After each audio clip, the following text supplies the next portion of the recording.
$2 million for his another alma mater in Chicago. I think this type of donations coming to where you come from and where you live, I think that's the philanthropy you're looking for. And he's another great supporter of GMG. So we know that GMG is going to be in great hands while we continue the relations. So before I say anything more, I would like to invite Ashish to come on stage. Please welcome Ashish Achlerkar.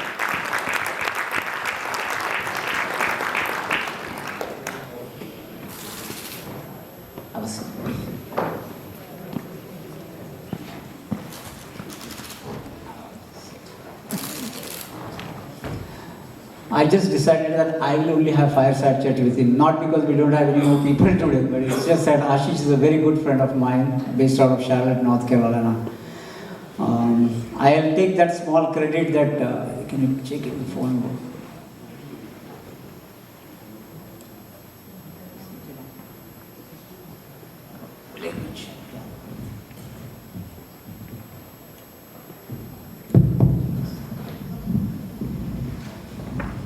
The Ashish journey I have witnessed from, I would say, his bootstrap days. I've seen his struggles. And for me, it always amazed me that, somebody from our background really got into a business which none of us even, I am still fathoming how has he made it. A skilled trade business which not all of us can relate to. People in US know HVAC is important for us, air conditioning is must. But all we do is give a call to HVAC company and they just do and fix that job for us. And none of them are from our background, ethnicity or color. So Ashish, tell us the secret of why that business and how that business excited you. First of all, thank you for having me. Sandeep is a very dear friend of mine. We met in 2018, I think at a dinner at an Indian restaurant, and we talked about our mutual dreams and what we wanted to do, and there was a few things that were said there. Sandeep, did they happen? Did they happen? So look, when you start a company, right, and I was an investment banker before, so my background was analyzing companies and evaluating opportunities for companies and so on. But when you form a company, the biggest objective of an entrepreneur is what? To become successful, right? And what makes you successful is not just one thing.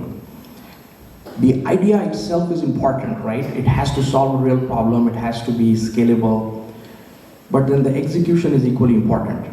And the execution depends on how strong your fundamental frameworks are as a professional, as an entrepreneur. And what are those frameworks? What's the philosophical foundation of that, right? It is, do you really have an understanding of your own purpose, right? Because success does not happen overnight, success is not guaranteed, so you gotta keep going over and over and over. And so when I asked myself that question, I came to the conclusion that my purpose was really, I came to this country as a student, and this country gave me a lot, right? Great education, opportunities to work in great places, make good money, but I wasn't giving enough back. And my way of giving back was to create jobs, right? And because I'm not as smart, I did not really have a fancy Silicon Valley idea, right? That's why I don't live here. So I said, hey, let's look at a simple industry where there is a lot of value creation possible. And I stumbled upon skilled trades. It's a massive, massive sector. And the demand is non-discretionary, right? So if let's say the air conditioning gets switched off in this room, well, most of the people will leave, I think, in a few minutes. So it's non-discretionary demand. When it breaks, you have to fix it. The industry size just in the North American market is a couple $100 billion. It is also a very fragmented industry, right? There's a lot of mom and pops, technician turned business people that wanted to pursue this more as a job. And just because of that, they leave a lot of value on the table. So for someone that thinks financially, investment banker, which I was at that time, I said, wow, this is a great opportunity to buy and bid, right? That's a term that private equity funds use, buy and bid. So you buy companies, you integrate them, you professionalize them, and then you create value for yourself. But I saw something even bigger than that. And what that was, almost a generation of Americans skip trade schools, right? There's a lot of people that go to colleges, want to work in Microsoft, Google, great companies, but not enough people to do this kind of work, right? And so the industry was almost on a stage of, it is still in a stage of crisis where there's not enough supply of labor. And the opportunity I saw was, how do I bridge that gap between supply of labor and demand for labor? And as we do that, how do we leverage technology? How do we leverage training? And the typical goal of a private equity fund is to buy a bunch of companies and then they sell it at a higher multiple, they make a ton of money. But if you were to layer on the solutions to these other fundamental business problems on top of it, you will create not just a consolidated industry, you'll create a tech-enabled, training-enabled consumer services company. And those companies are valued even more, right? And it's a sustainable solution because at some point, no matter how many companies you acquire, you're going to run out of labor. So that is how sort of like the thesis came about. It was very consistent with my purpose. I felt like the opportunity was big enough, and I had an edge, right? That's the other piece, which is, if you want to be successful, you need to work on something that is meaningful to other people, and they will pay for it. And you need to have an edge in executing the opportunity. And sometimes the edge comes in terms of what you know. Sometimes the edge comes in terms of who you know. Sometimes it comes in terms of, what are some of the things that are good about your personality. And I believed I had an edge because I could connect with people, right? When I was an investment banker, that was one attribute that I thought I was not using enough in my job, and I wanted to prosecute that more. So that's how it came about, And now I'm a skilled trades contractor, so I'm the only one that is not dressed in jacket and all that. I'm a simple-minded contractor. Yeah. No, I keep, just to add to what he just said, he's so casual about his attire. We always meet in one of the five-star hotels in Charlotte, and he comes with his full truck. Because he says, all my employees drive that truck, so I should be also using that truck for my travel. So I think that's the commitment for your business. I felt a very important aspect. Then coming to the next topic, when you said you have an edge of knowing people, I know you have moved the ladder. Are you sitting with multiple billionaires? And I know the recent visit. I don't want to go down deep into the personal part of it. But what is that mindset of a billionaire in this country, which you saw when you had that weekend with one of the top billionaires in the US? To be candid with you, I didn't really have a template how to interact with those people, right? So I went in with a lot of anxiety, candidly.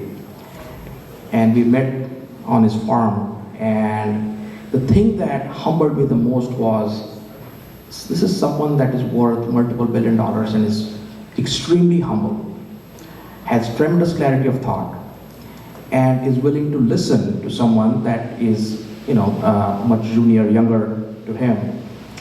I think that's what I'm talking about, right? Those fundamental core values. No matter how good your idea is, you're not going to be able to bring it to life if you cannot execute. And these people have figured out how to execute. So when they talk, yesterday, Dr. Marshall was speaking. He was speaking about philosophical frameworks. He was speaking about what are the fundamentals that make you successful, and then you can fill into that skeleton all kinds of things that you need, right, for a specific idea. So that's what I saw in people like that, and it's a learning experience. It's a humbling experience, but you also learn that success does not come because you hit a jackpot somewhere. It cannot be a fluke, right? For success to be sustainable, your fundamentals have to be strong, and that's what these people have nailed. That's the differentiator. Yeah, thanks. I think that's something which I also learned from you in the past few days. Another thing which I believe people should know that you're trying to, I mean, the subject of today's fireside chat was about building a legacy and how to build that generational wealth and generational business which can remain self-sustainable for your family. So tell us more about what are the traits which the young entrepreneurs here can learn from you on generating that type of a business. I'm also young, but but jokes apart, I think it's nothing crazy in my view, right?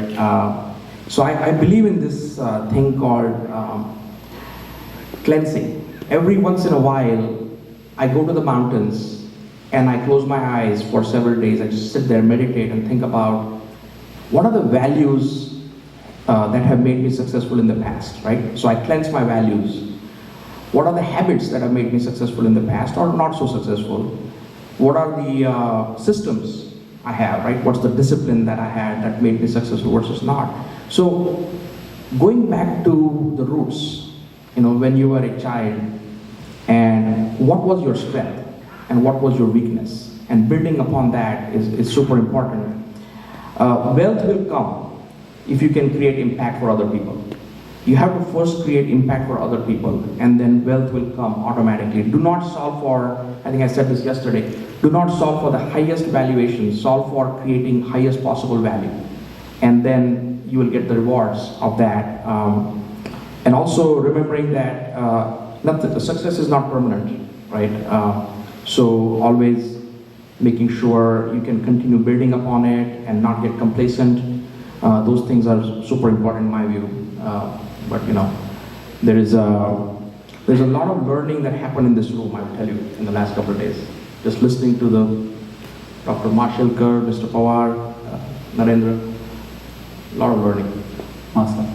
I think that's something which we all want you to share anyway. So it's good that you have shared this and said that you are just amongst us, but still, I would say accelerated exponentially in last 3-4 years.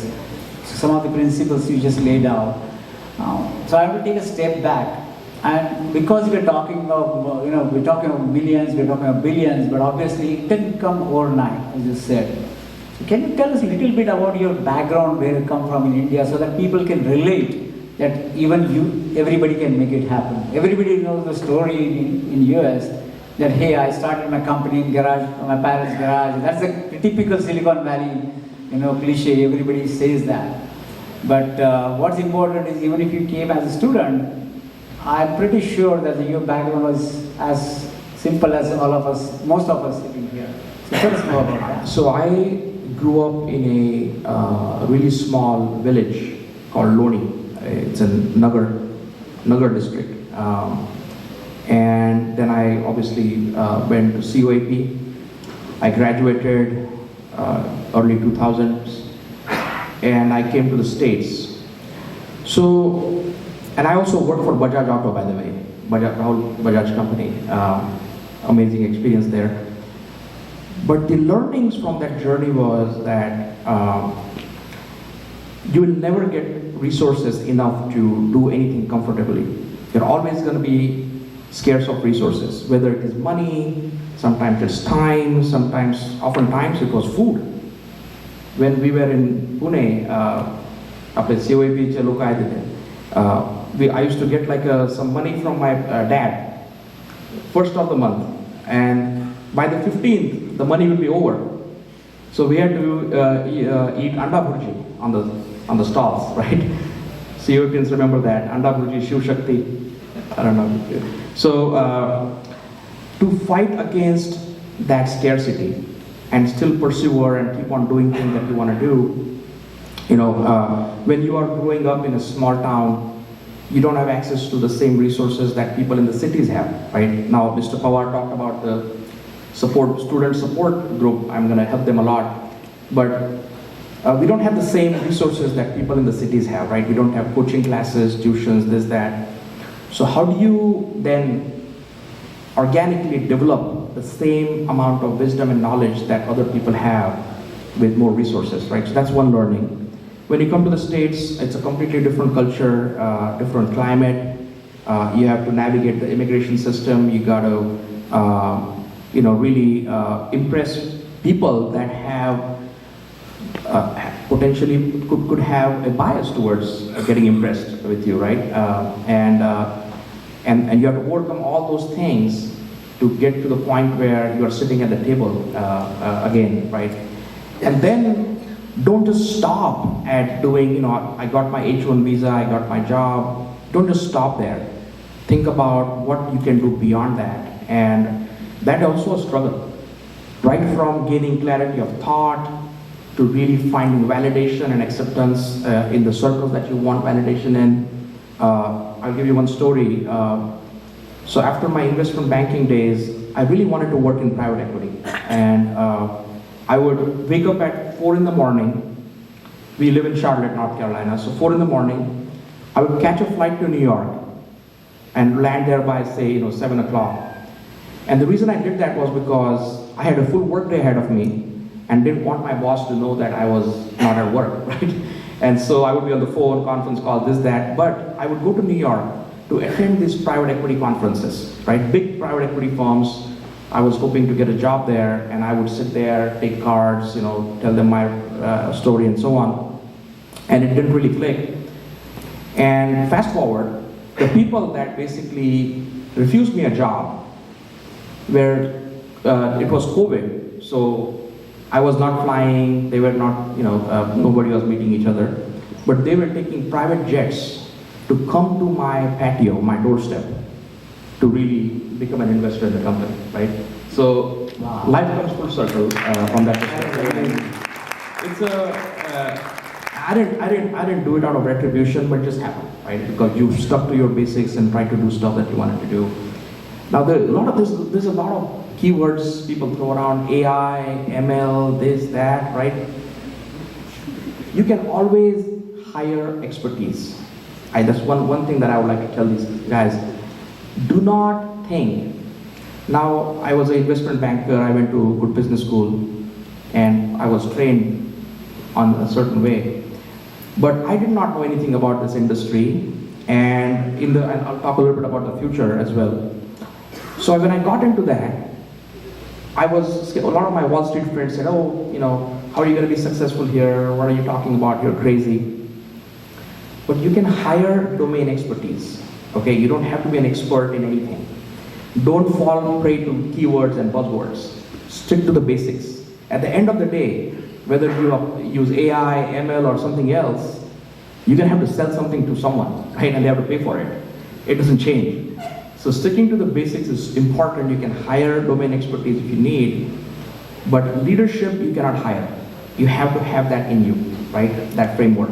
That's why I keep talking about that. And I took inspiration yesterday. I was able to attend one session, Dr. Achlerkar.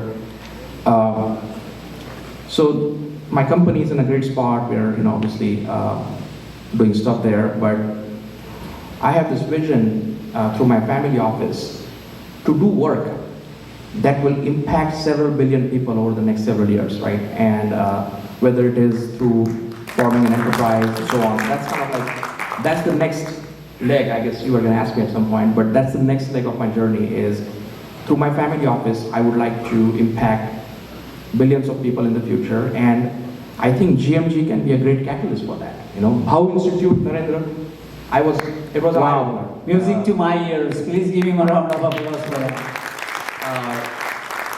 Bhau Institute, amazing talent. I'm gonna work with Narendra, Vijay, the team. I'm meeting a couple of the entrepreneurs today.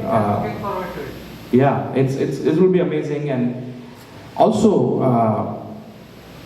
Dr. Achlerkar and we were having dinner that day, and we talked about how there was a disparity between opportunity and talent and readiness to work, right? So the same thing is there in the US, but in India, it's even more. So there is talent in the rural areas, tier 2, tier 3 cities, but opportunities are only available to people in Mumbai, New Delhi, Pune, Bangalore, so on. We got to change that. We got to empower talent everywhere, democratize the access to opportunities, and that's really what I hope to do in the future, because the journey just started, right? Just begun. Yeah. So, Narendra Kale sir, you gave us a vision and you wanted everybody to adopt a village. I think you put a challenge to us and we already found a solution there. Who's going to help us? Awesome. I think, so COEP has that great asset, like, COEP has been a backbone of GMG. So I would like to give a big round of applause to all the COEP guys here. You guys have made us all proud, and of course the story here is not story of a friend, because we know more than probably most of you are not COP guys as well, but I think it's story of what GMG is all about, taking these entrepreneurs to the next level, helping them, but also creating new ones. So your support is very critical. Thank you very much for that. I would say that in today's world, I think there is more chaos than clarity in today's world, right? There's a lot of keywords, buzzwords, and in that world, the way to gain clarity is to have the right people in your orbit, right? You need to have the right people in your orbit. I met 2 or 3 people when I hear everybody's awesome, but I met 2 or 3 people that I believe if they are in my orbit, I will become a better person, a better professional. So GMG is doing a great job of helping everybody expand not just the diameter of their orbit, but the quality of their orbit. So you may have met your 2 or 3 people that you feel are going to be force multipliers in your life, and I think GMG is doing a phenomenal job of bringing that to life. So congratulations, Sandeep, and everybody, So thank you. I think this is great. I enjoyed being here, and good luck with the rest of the event. Absolutely. Thank you very much. I think it was an awesome conversation with one and only Ashish Achlerkar. Please stand up. Please give him a round of applause once more. And I will take 30 seconds of bragging here. I have, is Salil here already? Salil is only supposed to be here. But there is a couple more Charlotte folks here. Hey, give me a hand here. Ninad and Prashant, if you are here. But that's the Charlotte power. Thank you very much, gentlemen.